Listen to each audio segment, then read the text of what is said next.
Welcome to the Virtual Excellence Show, where we have extraordinary guests to give us insights into the world of the virtual. And in a moment, we'll be talking to the extraordinary Cathy Hackl, a futurist focusing on AR and VR.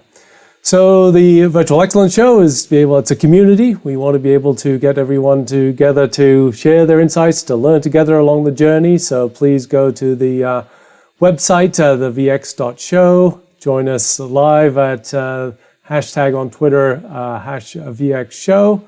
And we also have a Facebook group to build the conversation there. And also, of course, please help us build. We're just getting going to subscribe on YouTube.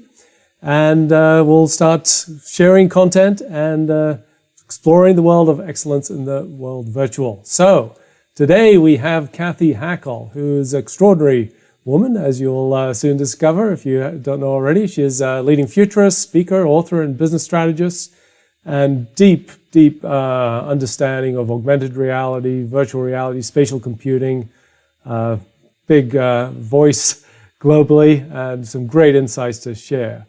So please, I'd like you to welcome on the show, Cathy Hackl. Welcome to the show, Cathy. Thanks for having me. So we've been living in interesting times recently with diseases forcing people out of physical locations and need to be connected. So, as you know, it's interesting to hear your perspectives on how people have responded to this, and are people this being forced into the virtual. Yeah, I think that's been really interesting to watch this merging of the physical and the digital, right? A lot of people have been forced now to have all their meetings on Zoom, and we're we're communicating with family and friends through these rectangles right in our hands and our desks. And I think with virtual reality and augmented reality, it's kind of that next step that comes after that. And what we've been seeing is definitely further interest and further adoption of the technologies, especially on the enterprise side of things. Just today, I was talking to a startup that does remote inspection using augmented reality and artificial intelligence. And they've grown, it's something like 250x, or 300x in the last couple of months, which is, pretty amazing. So in some ways, it feels like we've accelerated the adoption of the technology by 2 years and 2 months. So very, very exciting times for XR, for AR and VR. Well, 2 years and 2 months, that sounds like pretty good. I mean, but it's been frustrating, I have to say. I mean, I don't know if you've felt the same thing as me and many of the people I know, where for a long time we said, VR and, VR in particular says, this is compelling, this is obvious. And, AR can understand a little bit more because of the technology constraints on, being able to miniaturize and so on. But VR is a compelling case. And still today, there's not that many people with VR headsets, it seems, at least in consumer land. I mean, do you think that that's going to come to fruition before long, or is this going to help that cause? Yeah, so, I think everyone every year is like, this is the year of VR. I've been in the industry for 5 years, and it's like every year is the year of VR. We're all playing the long game here. It's, this is not something that's going to be today.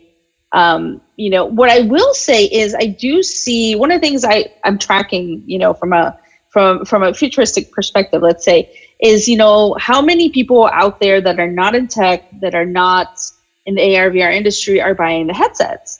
And over the last 2 Christmas periods, holiday periods, I've noticed more and more of my friends buying headsets for their kids or for themselves, especially last Christmas when the Oculus Quest sold out, which is one of the headsets I have back here.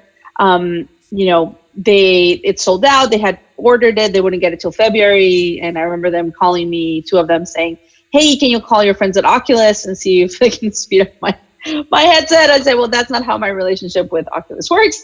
But I definitely see further interest, more people reaching out and asking me questions like, which headset should I get? What could I use it for? So I definitely see, further interest. Facebook had said they've sold over $100 million worth of VR content, whether it's games or experiences.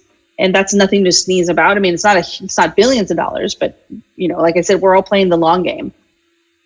Yeah, there's more and more shift to enterprise in that space. So Magic Leap, who I believe you worked for, is famously doubled down on enterprise after focusing on a sort of broader adoption more recently. A lot of the, Microsoft, obviously, well, Google Glass, another great example, enterprise only.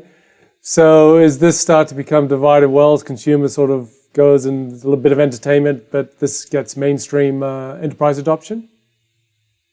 Definitely on the enterprise side. I can't even tell you the number of companies that already have pilots or full-on programs within their enterprise teams. So it's really interesting. That's really where the money is right now from an adoption and investment standpoint from companies. But that doesn't mean that consumer is far behind. I think that we'll probably get an inflection point in 2022, depending on supply chain issues and other issues, technological issues.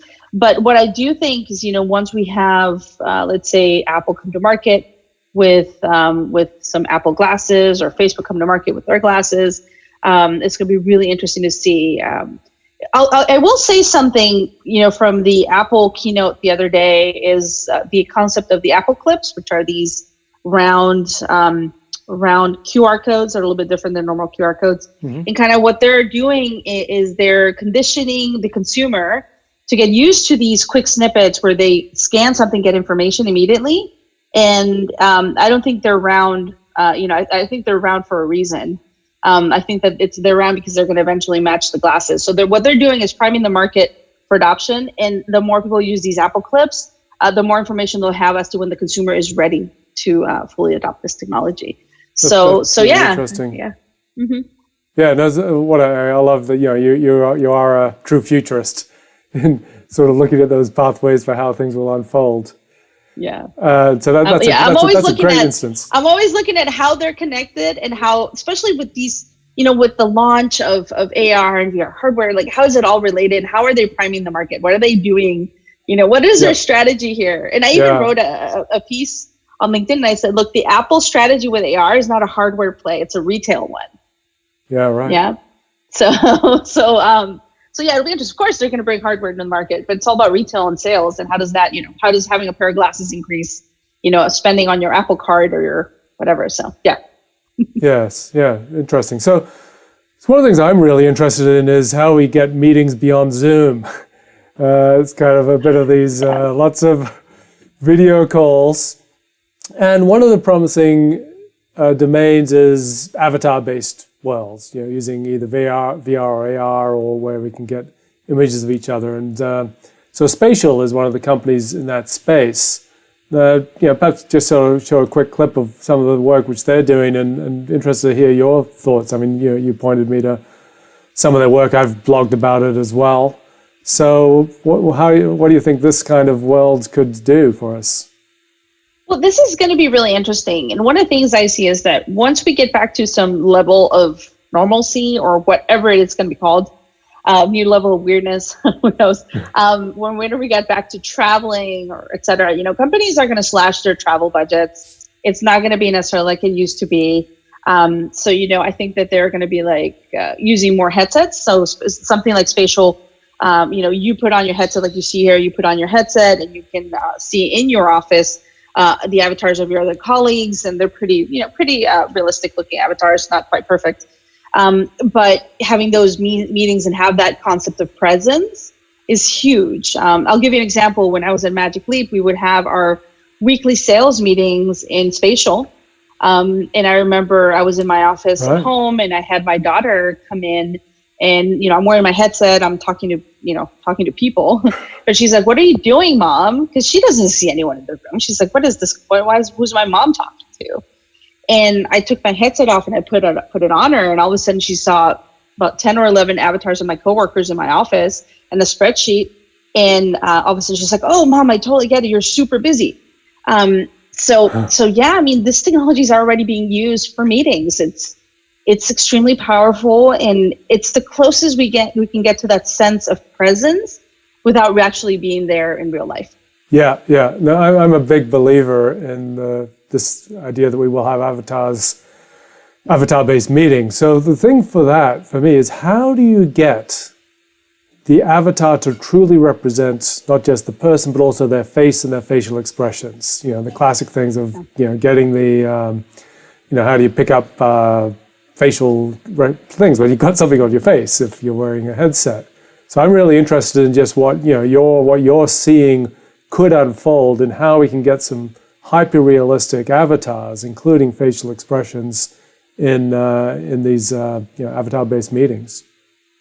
So with spatial, you actually, when I talk, my lips move and like my eyes blink. Like they do a lot of things with the avatar that make it not as stiff and obviously not as cartoony. I think you will see with more headsets having eye tracking, having a hand tracking as well. You're going to be seeing a lot more of that kind of realistic looking facial expressions. From what I've seen, the research that Facebook has been doing, I mean, they're pretty far along when it comes to Facebook facial expressions for avatars in the future. They have what they call the codec avatars, and they're pretty impressive.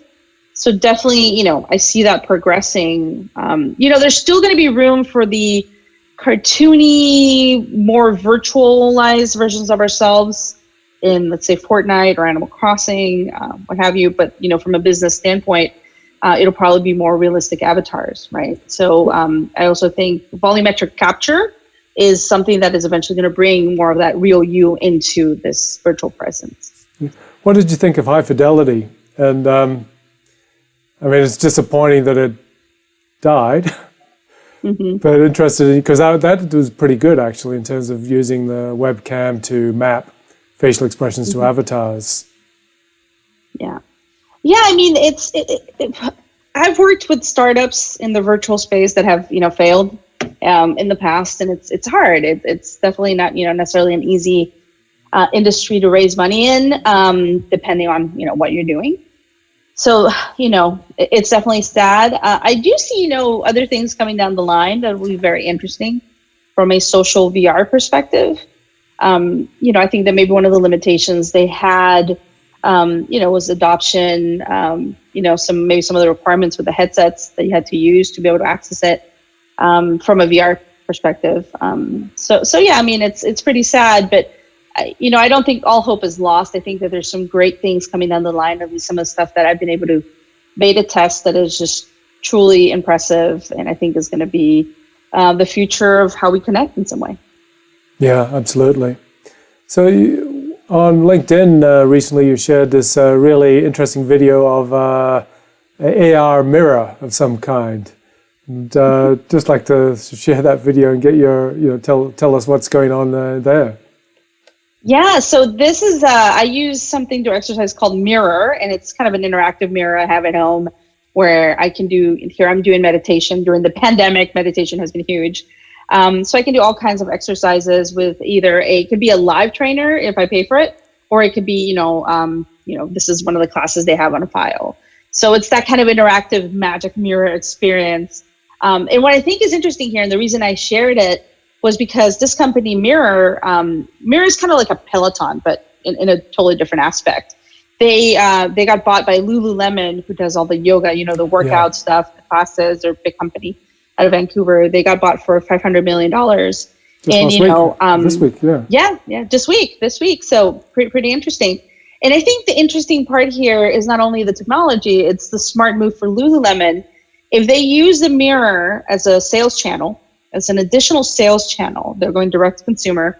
They're going to be able to use the consumer workout data, not only from how they like to work out, but also what they look like. So people are eventually going to be able to shop for their catalog, gear or special classes in the comfort of their own home. I'm going to be able to, use the Mirror and try on stuff right there and choose the yoga pants that I really want. So from a sales channel perspective, I think it's such a brilliant move, right?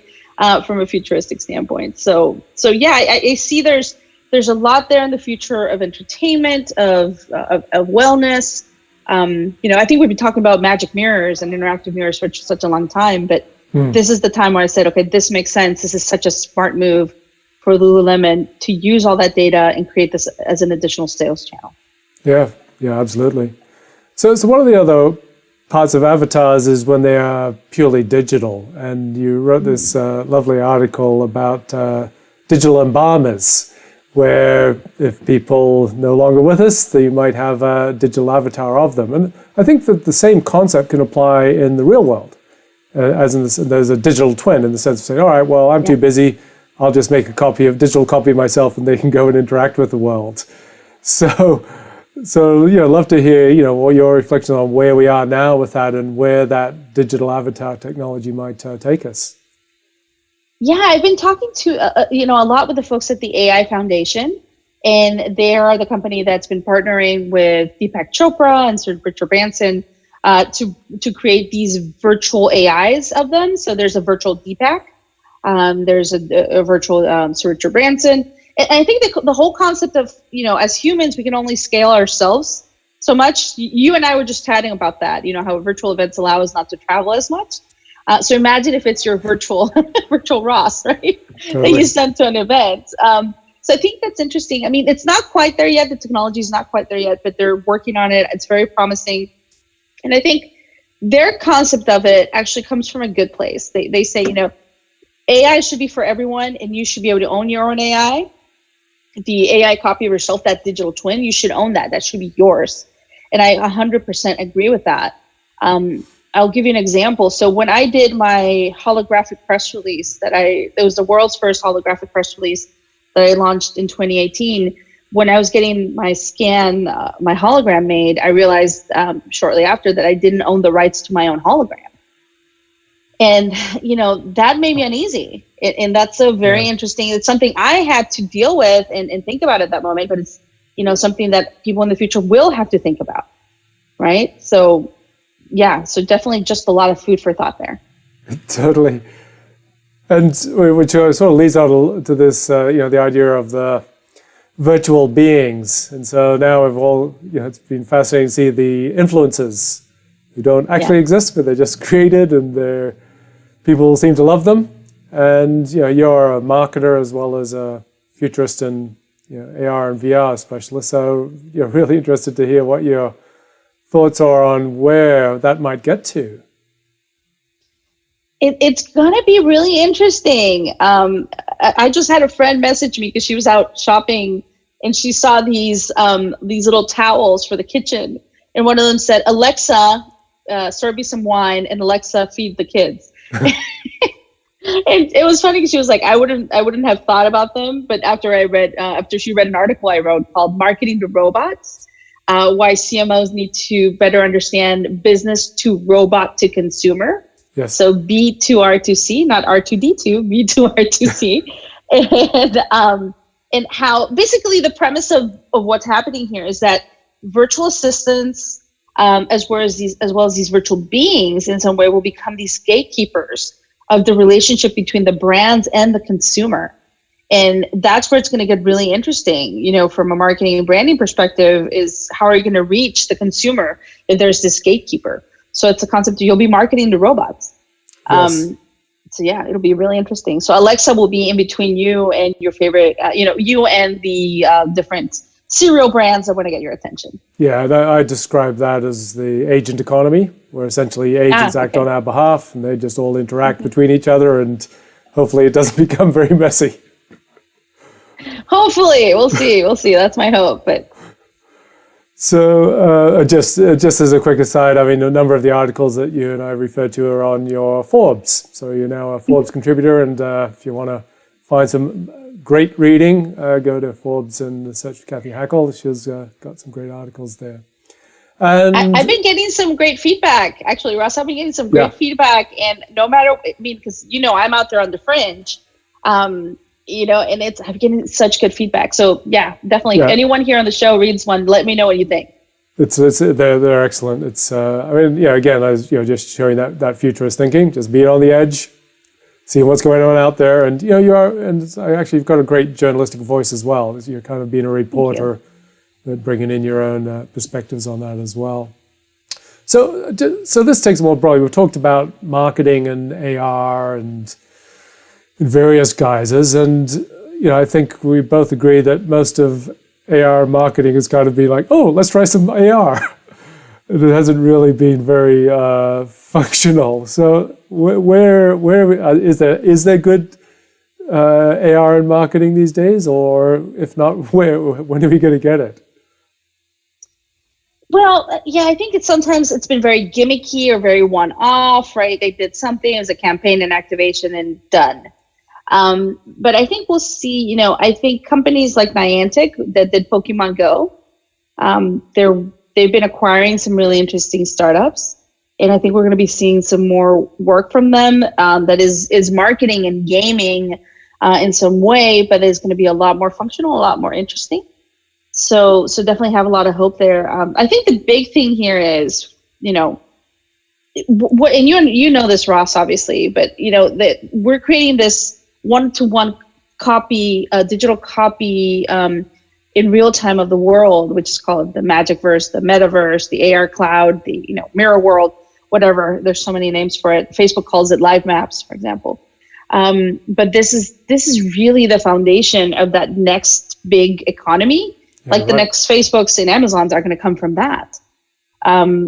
So when you have a digital copy of the world and you're able to see it through your glasses, and it's there's permanence and there's things change in real time, it'll be very interesting. The world becomes the billboard. So what does that mean, for marketers, and what are the the things consumers need to watch out for? Because I don't want my world just bombarded with ads. So yeah, it'll be very interesting. Yeah, and as you speak about it, just obviously reminds you of Snow Crash and what this could become. It's as you say, there are some of these things which are kind of inevitable. It's more like time frame and how that comes to pass. So you mentioned to me that you see Snapchat as doing some really interesting things in the space. And certainly, they have with the Snap glasses. They've done a lot of things to push things forward.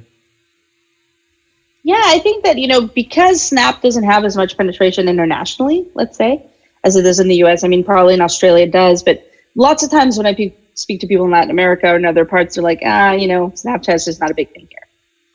But I think that what they've done, branding themselves as a camera company, is very smart. And they talk about camera marketing and how we're all seeing our worlds through our phones and through our cameras, right? Even when you go to a concert, you're seeing the concert through this. So I think that what they've done from a branding standpoint makes a lot of sense. It's positioning them for the future to come. And the way they've built community around their AR creators has been very smart, very well curated. And I have high hopes for what they will bring to market. So, just looking forward the next couple of years, I mean, what's exciting? What do you think? Oh, this is super cool, and particularly just the virtual worlds and how we can connect when we're not physically in one place. This is what makes me excited right now. This is it's called the Neurosity, and I can put it on. I'm gonna mess up my hair, but who cares, right? I can put it on, and what this is going to do is read my brain waves and my intent. So I'm actually able to scroll an iPad using just my thoughts. So it's what's called brain-machine interface, brain-computer interface, and that's, it's these neural interfaces of how we're going to engage with content in the future. And I think it's going to be really interesting and powerful when we have to do things with our thoughts. I mean, that sounds far out there, but it's stuff I've already been doing. I've tested a lot of these headsets, these devices, and being able to change TV channels using just my thoughts, input codes. I think from the BCI standpoint, the brain-machine interface and the brain-computer interface is somewhere where I'm really interested in seeing where it takes us, and I'm hoping it's for the positive. Yeah, no, that's actually one of my big themes. I mean, if we're looking at future of humanity, that's the big thing. If we're talking merging with the machines requires that. So was that an emotive, or what headset was that? This is the Notion for Neurosity. Right. Yeah. Is that one of your faves from the ones you've tried?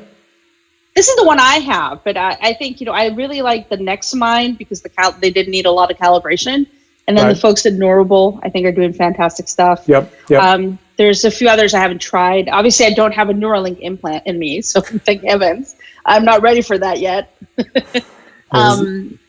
But yeah, I mean, I'm interested. I'm interested in in also exploring. How do we, can we really upload our consciousness to the cloud eventually? There's a startup called Mech Dome in California, and they've had some negative feedback and stuff in press. But basically, what they're trying to do is save fresh brains after someone dies. It has to be a fresh brain, and save it to be able to eventually upload it into the cloud whenever that's possible. So, future is now, I guess.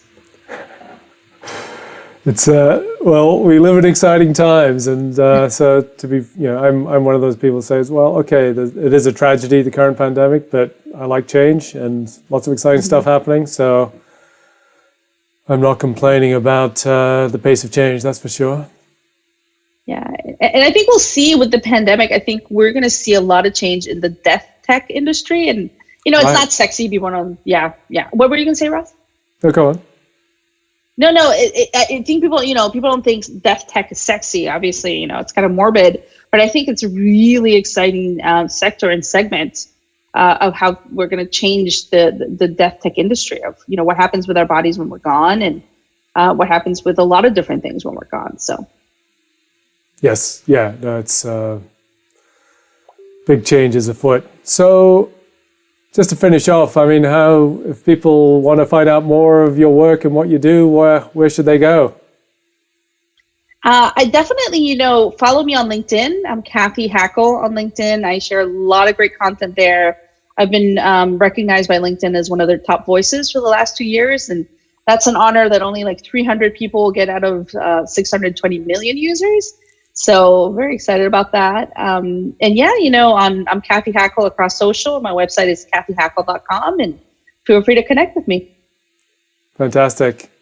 It's a real pleasure to speak with you, Cathy. It's love your work. It's, as I said, you're real futurist frame of mind, pushing out on the edge. And, and I love the potential of VR and AR where you just obviously enormous depth.